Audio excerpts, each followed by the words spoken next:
ওয়াকফ বিলের ভোটাভুটিতে গড়হাজির ছিলেন অভিষেক বন্দ্যোপাধ্যায়। নওশাদ সিদ্দিকীর অভিযোগে আইনি নোটিশ এবার অভিষেকের। ভাঙড়ের বিধায়ক নওশাদ সিদ্দিকীকে নোটিশ ডায়মন্ড হারবারের তৃণমূল সাংসদ অভিষেক বন্দ্যোপাধ্যায়ের। প্রবীর চক্রবর্তী আমাদের প্রতিনিধি রয়েছেন আমাদের সঙ্গে। প্রবীর, নওশাদ সিদ্দিকীকে নোটিশ দিলেন তৃণমূল সাংসদ অভিষেক বন্দ্যোপাধ্যায়, ঠিক কি বক্তব্য? দেখো, আইনি একটি নোটিশ পাঠিয়েছেন অভিষেক বন্দ্যোপাধ্যায় নওশাদ সিদ্দিকীকে, ভাঙড়ের বিধায়ক আইএসএফ এর। তাই সেই নোটিশে বলা হয়েছে যে সেখানে নওশাদ সিদ্দিকী অভিযোগ করেছেন না ওয়াকফ বিলের যে ভোটাভুটির সময় পার্লামেন্টে গড়হাজির ছিলেন অভিষেক বন্দ্যোপাধ্যায়।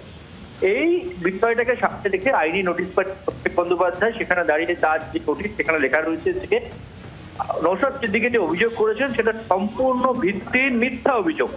তার কারণ সেদিন তিনি সংসদ ভবনে উপস্থিত ছিলেন, ভোটাভুটিতে তিনি অংশগ্রহণ করেছেন এবং একটি ছবি, পার্লামেন্টের একটি ছবিও কিন্তু আইনি নোটিশের সাথে অ্যাটাচ করা হয়েছে, যেখানে দেখা যাচ্ছে যে তৃণমূল সাংসদ কল্যাণ বন্দ্যোপাধ্যায়ের পাশেই বসে রয়েছেন ডায়মন্ড হারবারের সাংসদ অভিষেক বন্দ্যোপাধ্যায়।